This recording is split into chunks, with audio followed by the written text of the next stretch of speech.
ಚಪಾತಿ ಕಲಸಿರೋ ಹಿಟ್ಟು ನೋಡಿದರೆ ನಿಮ್ಗೆ ಗೊತ್ತಾಗುತ್ತೆ ಚಪಾತಿ ಎಷ್ಟು ಸಾಫ್ಟಾಗಿ ಬರ್ಬೋದು ಅಂತ. ಎಷ್ಟು ಒಳ್ಳೇದು ಗೊತ್ತಾ, ನೋಡೋಕ್ಕೆ ಮಾತ್ರ ಇಷ್ಟು ಚಂದ ಅಲ್ಲ, ಆರೋಗ್ಯಕ್ಕೆ ಕೂಡ ಸಖತ್ ಚೆನ್ನಾಗಿರುತ್ತೆ, ತುಂಬಾ ಒಳ್ಳೆಯದು. ಹಲೋ ನಮಸ್ತೆ, ಹೇಗಿದ್ರು ಎಲ್ಲರೂ? ಈ ಸೆಕೆಗೆ ನಮಗೆ ಏನು ತಿಂದರೂ ಬಾಡಿ ಹೀಟ್ ಜಾಸ್ತಿ ಆಗ್ತಾನೆ ಇರುತ್ತೆ, ದಾಹ ಜಾಸ್ತಿ ಆಗ್ತಾನೆ ಇರುತ್ತೆ. ಸೊ ನಾವು ಆದಷ್ಟು ತಂಪಾಗಿರೋ ಬ್ರೇಕ್ಫಾಸ್ಟ್ ಇರ್ಬೋದು ಅಥವಾ ಡ್ರಿಂಕ್ಸ್ ಇರ್ಬೋದು ಕುಡಿತಾ ಇದ್ದರೆ ನಮ್ಗೆ ಆದಷ್ಟು ನಮ್ಮ ಬಾಡಿ ಕೂಲ್ ಆಗಿರಲಿಕ್ಕೆ ಸಾಧ್ಯ ಆಗುತ್ತೆ. ಇವತ್ತೊಂದು ಸೂಪರ್ ಆಗಿರುವಂತಹ ತುಂಬಾ ತಂಪಾಗಿರುವಂತಹ ಬ್ರೇಕ್ಫಾಸ್ಟ್ ರೆಸಿಪಿನ ಹೇಳ್ತಾ ಇದ್ದೀನಿ. ಇದೇನು ಅಂತಂದರೆ ಪಾಲಕ್ ಚಪಾತಿನ ಸೂಪರಾಗಿ ಸುಲಭವಾಗಿ ಹೇಗೆ ಮಾಡ್ಬೋದು ಅನ್ನೋದನ್ನು ಇವತ್ತಿನ ವಿಡಿಯೋದಲ್ಲಿ ಹೇಳ್ಕೊಡ್ತಾ ಇದ್ದೀನಿ. ದೇಹಕ್ಕೆ ತುಂಬಾ ತಂಪು, ಆರೋಗ್ಯಕ್ಕೆ ಕೂಡ ತುಂಬಾ ಒಳ್ಳೆಯದು. ರೆಸಿಪಿನ ನೋಡಿ ಒಂದ್ಸರಿ ಟ್ರೈ ಮಾಡಿ ನನಗೆ ನಿಮ್ಮ ಫೀಡ್ಬ್ಯಾಕ್ನ ತಿಳಿಸಿ. ಹಾಗೆಯೇ ಇಲ್ಲಿ ತನಕ ನೀವು ಯಾರಾದರೂ ನನ್ನ ಚಾನಲ್ಗೆ ಸಬ್ಸ್ಕ್ರೈಬ್ ಮಾಡಿಲ್ಲದಿದ್ದರೆ ಸಬ್ಸ್ಕ್ರೈಬ್ ಮಾಡಿ, ನನ್ನೆಲ್ಲ ವೀಡಿಯೋಸ್ನ ನೋಡಿ ಲೈಕ್ ಮಾಡಿ, ಶೇರ್ ಮಾಡಿ, ನನ್ನ ಈ ಪ್ರಯತ್ನನ ಸಪೋರ್ಟ್ ಮಾಡಿ. ಥ್ಯಾಂಕ್ಸ್ ಎಲ್ರಿಗೂ. ನೋಡಿ, ಪಾಲಕ್ ಚಪಾತಿ ಮಾಡಲಿಕ್ಕೆ ನಾನು ಒಂದು ಸ್ವಲ್ಪ ಪಾಲಕ್ ಸೊಪ್ಪನ್ನು ತಗೊಂಡಿದ್ದೀನಿ. ಫ್ರೆಶ್ ಆಗಿದೆ ಇದು. ಇದನ್ನ ತೊಳೆದ್ಬಿಟ್ಟು ಇಟ್ಕೊಂಡಿದ್ದೀನಿ. ನಾವಿದನ್ನ ಒಂದು ಸ್ವಲ್ಪ ಬೇಯಿಸಬೇಕು. ಬೇಯಿಸಿ ಇದರ ಪ್ಯೂರಿ ಮಾಡಿ ಅನಂತರ ಚಪಾತಿ ಹಿಟ್ಟಿಗೆ ಹಾಕಿ ಕಲಿಸ್ಬಿಟ್ಟು ಚಪಾತಿ ಮಾಡುವಂಥದ್ದು. ಮೊದಲು ನಾವಿದನ್ನ ಬೇಯಿಸ್ಕೊಳ್ಳೋಣ. ಮೊದಲು ನಾನು ಇದನ್ನ ಒಂಚೂರು ಕಟ್ ಮಾಡ್ಕೊತಾ ಇದ್ದೇನೆ. ತುಂಬ ದೊಡ್ಡದಿದೆ ಇದು.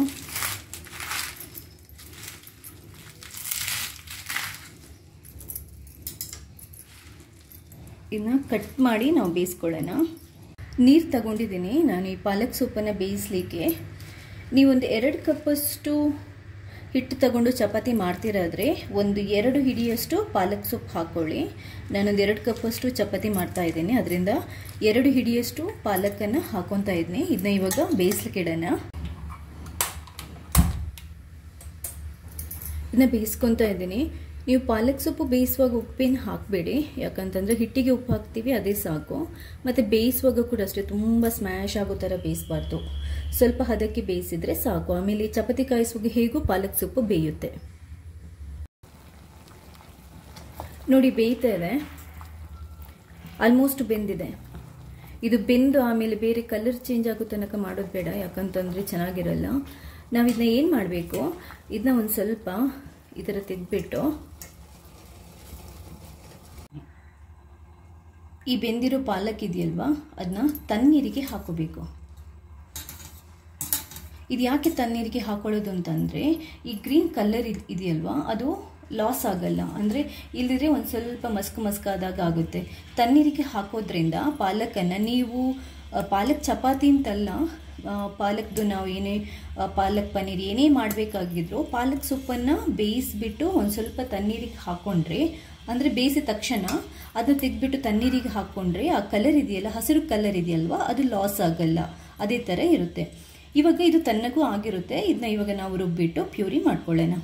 ಇವಾಗ ನೋಡಿ, ಬೆಂದಿರೋ ಪಾಲಕ್ ಸೊಪ್ಪನ್ನು ನಾನು ಮಿಕ್ಸಿಗೆ ಹಾಕ್ಕೊಂಡಿದ್ದೀನಿ. ಇದನ್ನ ಗ್ರೈಂಡ್ ಮಾಡಿ ನಾವು ಪೇಸ್ಟ್ ಮಾಡ್ಕೋಬೇಕು. ಇದಕ್ಕೆ ನಾವು ಇನ್ನೇನು ಹಾಕಬೇಕು ಅಂತಂದರೆ, ಸ್ವಲ್ಪ ಖಾರ ಬೇಕು ಅಂತಿದ್ರೆ ಒಂದು ಹಸಿಮೆಣಸಿನ್ಕಾಯಿ ಹಾಕೋಬೋದು, ಚಾಯ್ಸ್ ನಿಮ್ಮದು. ಬೇಕಿದ್ರೆ ಹಾಕೊಳ್ಳಿ, ಇಲ್ಲಾಂದ್ರೆ ಏನು ತೊಂದರೆ ಇಲ್ಲ. ಚಿಕ್ಕ ತುಂಡು ಶುಂಠಿ, ಒಂದು ಸ್ವಲ್ಪ ಕೊತ್ತಂಬರಿ ಸೊಪ್ಪು, ಸ್ವಲ್ಪ ಪುದೀನ ಸೊಪ್ಪು ಹಾಕೋಬಹುದು. ಫ್ಲೇವರ್ ತುಂಬಾ ಚೆನ್ನಾಗಿ ಬರುತ್ತೆ. ನೀರೇನು ಹಾಕೋದು ಬೇಡ, ಹೀಗೇನೆ ಪೇಸ್ಟ್ ಮಾಡ್ಕೊಳ್ಳೋಣ. ಇವಾಗ ನೋಡಿ ಇದು ಎಷ್ಟು ಚೆನ್ನಾಗಿ ಪೇಸ್ಟ್ ಆಗಿದೆ ಅಂತ. ನೀವು ಕಲರ್ ಕೂಡ ನೋಡ್ಬೋದು, ಹಸಿರಿದೆ, ಒಂದು ಚೂರು ಕಲರ್ ಲಾಸ್ ಆಗಿಲ್ಲ. ಇವಾಗ ಇದನ್ನ ಒಂದು ಬೌಲ್ಗೆ ಹಾಕೊತಾ ಇದ್ದೀನಿ. ಇದು ಸ್ವಲ್ಪ ತೆಳುವಾಗಿದೆ, ಏನು ತೊಂದರೆ ಇಲ್ಲ, ನಾನೇ ನೀರು ಹಾಕಿಲ್ಲ. ನಾವು ಚಪಾತಿ ಹಿಟ್ಟು ಕಲಿಸುವಾಗ ಜಾಸ್ತಿ ನೀರು ಹಾಕಿಲ್ಲದಿದ್ರೆ ಆಯಿತು ಅಷ್ಟೇ. ಈಗ ಹಿಟ್ಟು ಕಲಸೋಕ್ಕೆ ನಾನು ಮಿಕ್ಸಿಂಗ್ ಬೌಲ್ ತೊಗೊಂಡಿದ್ದೀನಿ. 2 ಕಪ್ಪಷ್ಟು ಗೋಧಿ ಹಿಟ್ಟನ್ನು ತೊಗೊತಾ ಇದ್ದೀನಿ. ಒಂದು ಅರ್ಧ ಸ್ಪೂನಷ್ಟು ಉಪ್ಪನ್ನು ಹಾಕ್ತಾ ಇದ್ದೀನಿ. ರುಚಿಗೆ ಎಷ್ಟು ಬೇಕು ನೋಡ್ಕೊಂಡು ಹಾಕೊಳ್ಳಿ. ಚೂರು ಗರಂ ಮಸಾಲೆ ಪುಡಿಯನ್ನು ಹಾಕೊತಾ ಇದ್ದೀನಿ. ಇದು ಫ್ಲೇವರ್ಗೆ ಒಳ್ಳೆ ಆಗುತ್ತೆ, ಬೇಕಿದ್ರೆ ಹಾಕೊಳ್ಳಿ, ಇಲ್ಲಾಂದರೆ ಬೇಡ. ಇದು ನಾನು ಮನೇಲೇ ಮಾಡಿರುವಂತಹ ಗರಂ ಮಸಾಲೆ ಪುಡಿ. ಸ್ವಲ್ಪ ಓಂಕಾಳು, ಅಜ್ವಾನ್ ಅಂತ ಅಂತಾರಲ್ಲ, ಅದು ಒಂಚೂರು ಹಾಕೊಳ್ಳಿ. ಈ ಓಂಕಾಳು ಇದೆಯಲ್ಲ ಆಸಿಡಿಟಿಗೆ ಮತ್ತು ಇದಕ್ಕೆ ವಾಯು ಎಲ್ಲ ಇರುತ್ತೆ ಅಲ್ವಾ, ಅದಕ್ಕೆ ತುಂಬಾ ಒಳ್ಳೆಯದು. ಇವಾಗ ಈ ಡ್ರೈ ಹಿಟ್ಟನ್ನು ಸ್ವಲ್ಪ ಕಲಿಸ್ಕೊಳ್ಳಿ, ಉಪ್ಪೆಲ್ಲ ಕರೆಕ್ಟಾಗಿ ಮಿಕ್ಸ್ ಆಗಲಿ. ಅದಾದ ನಂತರ ನಾವು ಪಾಲಕ್ದು ಪೇಸ್ಟ್ ಮಾಡಿದ್ವಲ್ಲ ಅದನ್ನ ಹಾಕೊಂಡು ಕಲಿಸ್ಕೊಳ್ಳೋಣ. ಇವಾಗ ನಾನು ಪಾಲಕ್ದು ಪೇಸ್ಟ್ ಹಾಕೊತಾ ಇದ್ದೀನಿ. ಪಾಲಕ್ದು ಪೇಸ್ಟ್ ಹಾಕಿ ಫಸ್ಟ್ ಒಂದ್ಸರಿ ಮಿಕ್ಸ್ ಮಾಡ್ಕೊಳ್ಳಿ. ಕೊನೆಗೆ ನಾವು ನೀರು ಹಾಕೊಂಡು ಕಲಿಸ್ಬೋದು. ನೋಡಿ, ಇದು ಈ ಥರ ಅಂಟಂಟಾಗಿದೆ. ಇವಾಗ ನಾವು ಇದಕ್ಕೆ ಸ್ವಲ್ಪ ಸ್ವಲ್ಪನೇ ನೀರು ಹಾಕಿ ಕಲಿಸ್ಕೊಳ್ಳೋಣ. ಜಾಸ್ತಿ ನೀರು ಒಟ್ಟಿಗೆ ಹಾಕೋಬೇಡಿ. ಸ್ವಲ್ಪ ನೀರು ಹಾಕೊತಾ ಇದ್ದೀನಿ.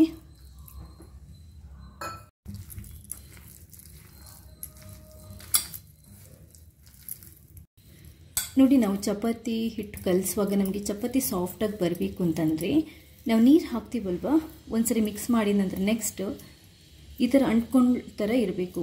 ಇದನ್ನ ಏನಾಗುತ್ತೆ, ಕೊನೆಗೆ ನಾವು ನಾದಿ ಸ್ವಲ್ಪ ಹಿಟ್ಟು ಹಾಕಿ ಅಥವಾ ಆಯಿಲ್ ಹಾಕಿ, ಕುಕ್ಕಿಂಗ್ ಆಯಿಲ್ ಹಾಕಿ ನಾದಿ ರೆಡಿ ಮಾಡಿದಾಗ ತುಂಬಾ ಸಾಫ್ಟಾಗಿ ಬರುತ್ತೆ.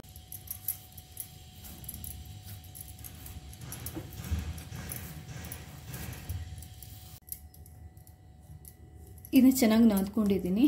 ಇದಕ್ಕೆ ನೀವು ಸ್ವಲ್ಪ ತೆಳು ಜಾಸ್ತಿ ಆಯಿತು ಅಂತಂದರೆ ಪುಡಿ ಹಿಟ್ಟು ಹಾಕ್ಕೊಂಡು ಸರಿ ಮಾಡ್ಕೊಳ್ಳಿ. ಇಲ್ಲ ಇನ್ನು ನಿಮಗೆ ಮೆದುವಾಗಿ ಚಪಾತಿ ಬರಬೇಕು ಅಂತಂದರೆ ಒಂದೆರಡು ಸ್ಪೂನಷ್ಟು ಕುಕ್ಕಿಂಗ್ ಆಯಿಲನ್ನು ಹಾಕೋಬೋದು.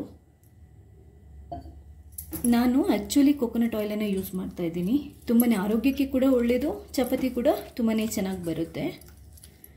ಮತ್ತು ಒಂದು ಸ್ವಲ್ಪ ಹಿಟ್ಟನ್ನು ಸಾಫ್ಟ್ ಬರೋ ಥರ ಚೆನ್ನಾಗಿ ಕೈಯಲ್ಲಿ ನಾದ್ಕೊಂಡು ನೋಡಿ, ನಿಮ್ಗೆ ಗೊತ್ತಾಗುತ್ತೆ ಎಷ್ಟು ಸಾಫ್ಟ್ ಬಂದಿದೆ ಅಂತ. ಚೆನ್ನಾಗಿ ನಾದ್ಕೊಂಡ್ರೆ ನೋಡಿ ಎಷ್ಟು ಸಾಫ್ಟ್ ಆಗುತ್ತೆ ಅಂತ. ಇಷ್ಟು ಸಾಫ್ಟಾಗಿ ಹಿಟ್ಟು ಬಂದರೆ ನಿಮಗೆ ಚಪಾತಿನೂ ತುಂಬಾ ಸಾಫ್ಟಾಗಿ ಬರುತ್ತೆ.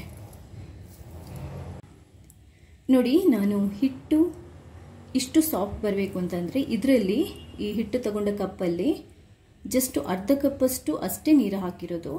ಆಮೇಲೆ ಒಂದು ಸ್ವಲ್ಪ 2 ಸ್ಪೂನ್ ಕುಕ್ಕಿಂಗ್ ಆಯಿಲ್ ಹಾಕಿ ನಾದ್ಕೊಂಡಿದ್ದೀನಿ. ಇಷ್ಟು ಚೆನ್ನಾಗಿ ಬಂದಿದೆ ನೋಡಿ. ಇಷ್ಟು ಬಂದರೆ ಸಾಕು. ನಿಮಗೆ ಯಾವಾಗಲೂ ಇದು ರಬ್ಬರ್ ಥರ ಬರಬೇಕು. ನೋಡಿ, ಚಪಾತಿ ಕಲಸಿರೋ ಹಿಟ್ಟು ನೋಡಿದರೆ ನಿಮ್ಗೆ ಗೊತ್ತಾಗುತ್ತೆ ಚಪಾತಿ ಎಷ್ಟು ಸಾಫ್ಟಾಗಿ ಬರ್ಬೋದು ಅಂತ. ಈ ಥರ ಬಂದರೆ ಪರ್ಫೆಕ್ಟ್ ಆಗಿರೋ ಸೂಪರ್ ಚಪಾತಿ ರೆಡಿ ಆಗುತ್ತೆ. ನಾವು ಹಿಟ್ಟು ಕಲಸಿ ಆದ ನಂತರ ಹಿಟ್ಟನ್ನು ಒಂದು 5 ನಿಮಿಷ ಆದರೂ ಬಿಡಬೇಕು. ಇದಕ್ಕೊಂದು ಮುಚ್ಚಿಬಿಟ್ಟು 5 ನಿಮಿಷ ಆದರೂ ಬಿಡಬೇಕು. ಯಾಕಂತಂದರೆ ಚಪಾತಿ ತುಂಬ ಸಾಫ್ಟಾಗಿ ಬರುತ್ತೆ. ಒಂದು 5 ನಿಮಿಷ ಬಿಡೋಣ, ಆಮೇಲೆ ನಾನು ಚಪಾತಿ ಮಾಡ್ಕೊತೀನಿ. ಚಪಾತಿ ಹಿಟ್ಟು ನೆಂದಿದೆ, ಒಂದು 5 ನಿಮಿಷ ಆಗಿದೆ. ಇವಾಗ ನಾವು ಚಪಾತಿ ಮಾಡ್ಕೊಳ್ಳೋಣ. ಉಂಡೆ ಮಾಡಲಿಕ್ಕೆ ನಾನು ಇದನ್ನ ರೌಂಡಾಗಿ ಮಾಡ್ಕೊತಾ ಇದ್ದೀನಿ. ಈ ಥರ ಮಾಡಿಕೊಂಡ್ರೆ ನಿಮಗೆ ಉಂಡೆ ಮಾಡಲಿಕ್ಕೆ ಈಸಿ ಆಗುತ್ತೆ. ತುಂಬ ದೊಡ್ಡ ಉಂಡೆ ಬೇಡ, ಇಷ್ಟು ಸಾಕು.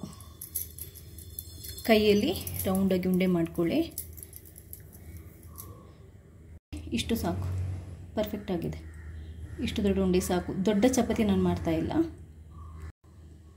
ಇವಾಗ ಉಂಡೆನ ತಗೊಂಡು ಒಂಚೂರು ಕೈಯಲ್ಲಿ ಈ ಥರ ಪ್ರೆಸ್ ಮಾಡ್ಕೊಳ್ಳಿ. ಈ ಥರ ಯಾಕೆ ಪ್ರೆಸ್ ಮಾಡ್ಕೊಳ್ಳೋದು ಅಂತಂದರೆ ನಮಗೆ ಚಪಾತಿ ಲಟ್ಟಿಸುವಾಗ ರೌಂಡಾಗಿ ಬರುತ್ತೆ ಮತ್ತು ಚೆನ್ನಾಗಾಗುತ್ತೆ. ಇಲ್ಲಾಂದರೆ ಈ ಥರ ರೌಂಡಾಗಿ ಈ ಥರನೂ ಮಾಡ್ಬೋದು. ಚಪಾತಿ ರೌಂಡಾಗಿ ಬರಬೇಕು ಅಂತಂದರೆ ಇದನ್ನ ಈ ಒಣ ಹಿಟ್ಟಿದೆಯಲ್ಲ ಅದಕ್ಕೆ ಈ ಥರ ಕೋಟ್ ಮಾಡಿಕೊಂಡು ಇವಾಗ ನಾವು ಚಪಾತಿ ಲಟ್ಟಿಸ್ಕೊಳ್ಳೋಣ. ಚಪಾತಿ ಲಟ್ಟಿಸುವಾಗ ಯಾವಾಗಲೂ ನಾವು ಕ್ಲಾಕ್ ವೈಸ್ ಈ ಥರ ತಿರುಗಿಸ್ಕೊಂಡು ಲಟ್ಟಿಸಿದರೆ ನಮಗೆ ಚಪಾತಿ ರೌಂಡಾಗಿ ಬರುತ್ತೆ, ಈಸಿನೂ ಆಗುತ್ತೆ. ಮತ್ತು ಯಾವಾಗಲೂ ತುಂಬ ಪ್ರೆಷರ್ ಹಾಕಿ ನಾವು ಲಟ್ಟಿಸ್ಕೋಬಾರ್ದು. ಸ್ವಲ್ಪ ಅಂದರೆ ಸಾಫ್ಟಾಗಿ ಈ ಥರ ಒತ್ಬಿಟ್ಟು ಲಟ್ಟಣಿಗೆಯಲ್ಲಿ ನಾವು ಲಟ್ಟಿಸ್ಕೋಬೇಕು. ಆವಾಗ ನಿಮಗೆ ಈ ಅಮೀಬ ಥರ ಶೇಪ್ ಬರುತ್ತಲ್ಲ, ಆ ಥರ ಬರಲ್ಲ, ನೀಟಾಗಿ ಆಗುತ್ತೆ ಚಪಾತಿ. ತುಂಬ ದೊಡ್ಡದಾಗಿ ಕೂಡ ಮಾಡ್ಕೋಬಾರ್ದು. ತುಂಬ ದೊಡ್ಡದಾಗಿ ಆಗಿದ್ರೆ ಏನಾಗುತ್ತೆ, ತೆಳುವಾದಾಗೆ ಚಪಾತಿ ಬ್ರೇಕ್ ಆಗುತ್ತೆ ಮತ್ತು ಸ್ಪಾಯ್ಲ್ ಆಗುತ್ತೆ. ನಿಧಾನಕ್ಕೆ ಲಟ್ಟಿಸ್ಕೊಂಡು ರೆಡಿ ಮಾಡ್ಕೊಳ್ಳಿ. ನಾನು ತುಂಬ ದೊಡ್ಡದು ಮಾಡ್ತಾಯಿಲ್ಲ, ಮೀಡಿಯಮ್ ಸೈಜ್ಗೆ ಮಾಡ್ತಾ ಇದ್ದೀನಿ. ತುಂಬ ದೊಡ್ಡದಾದರೆ ಆಮೇಲೆ ಅದು ಶೇಪ್ ಚೇಂಜ್ ಆಗುತ್ತೆ. ಇಷ್ಟು ಸಾಕು ನೋಡಿ, ಕರೆಕ್ಟಾಗಿದೆ. ಇವಾಗ ತುಂಬ ತೆಳುನೂ ಇಲ್ಲ, ತುಂಬ ದಪ್ಪನೂ ಇಲ್ಲ, ತುಂಬ ದೊಡ್ಡ ಸೈಜು ಇಲ್ಲ, ಕರೆಕ್ಟಾಗಿದೆ. ಇದು ನಮಗೆ ಕಾಯಿಸಲಿಕ್ಕೆ ತುಂಬಾ ಈಸಿ ಆಗುತ್ತೆ. ಎಲ್ಲದನ್ನು ಲಟ್ಟಿಸ್ಕೊಂಡು ಇಟ್ಕೊಳ್ಳೋಣ.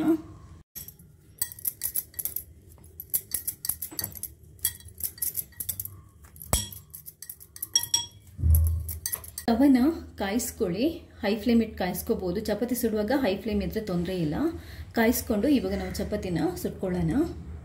ತವ ಕಾದ ನಂತರನೇ ನಾವು ಚಪಾತಿನ ಹಾಕೋಬೇಕು. ನಾನು ಎಣ್ಣೆ ಹಾಕ್ತಾ ಇಲ್ಲ, ಆಮೇಲೆ ಎಣ್ಣೆ ಹಾಕೊತಾ ಇದ್ದೀನಿ.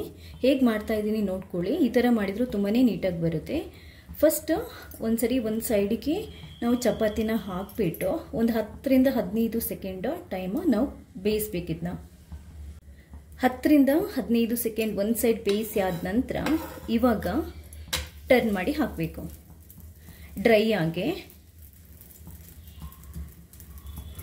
ಏನು ಮಾಡಬೇಕು ಗೊತ್ತಾ, ಇವಾಗ ಈ ಸೈಡಿಗೆ ಎಣ್ಣೆನ ಹಚ್ಕೊಳ್ಳಿ.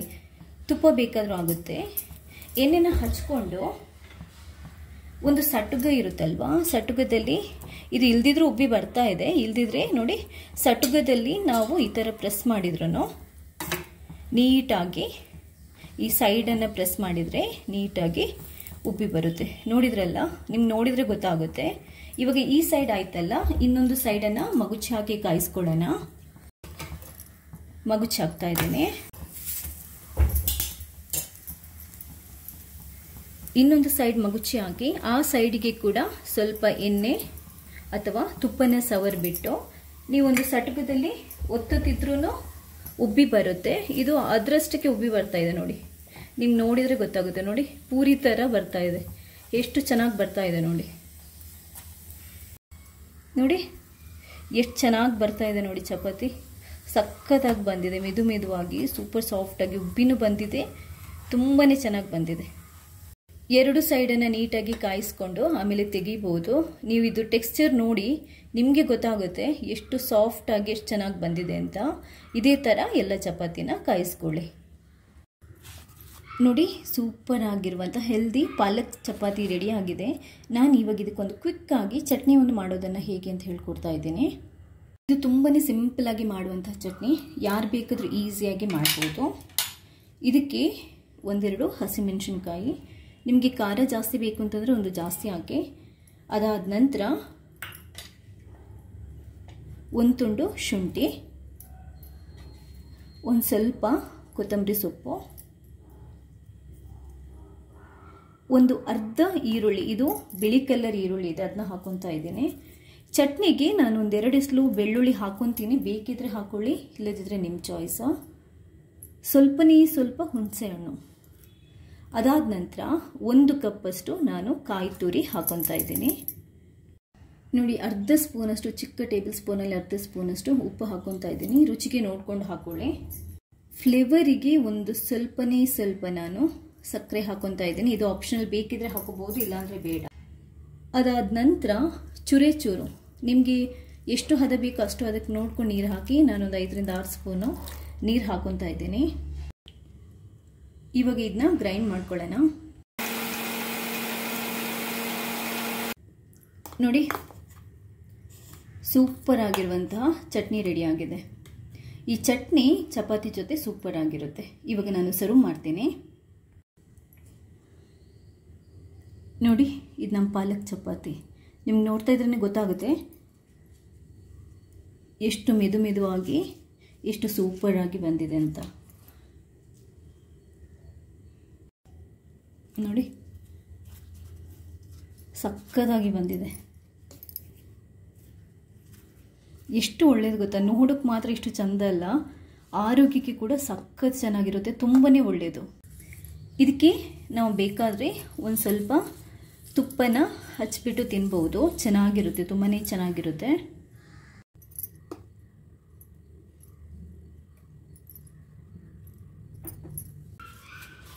ಇವಾಗ ನಾನು ಇದನ್ನ ಮುರಿದ್ಬಿಟ್ಟು ತೋರಿಸ್ತೀನಿ ಎಷ್ಟು ಮೆದುವಾಗಿದೆ, ಎಷ್ಟು ಚೆನ್ನಾಗಿದೆ ಅಂತ. ನೋಡಿ ಎಷ್ಟು ಸೂಪರ್ವಾಗಿ ಪದ್ರವಾಗಿ ಹೇಗೆ ಬಂದಿದೆ ನೋಡಿ. ಇದನ್ನ ಚಟ್ನಿಯಲ್ಲಿ ಅದ್ಬಿಟ್ಟು ತಿಂತಾ ಇದ್ರೆ ಮಜಾನೇ ಬೇರೆ. ಸಖತ್ ಚೆನ್ನಾಗಿರುತ್ತೆ, ಅಷ್ಟು ಸೂಪರ್ವಾಗಿರುತ್ತೆ.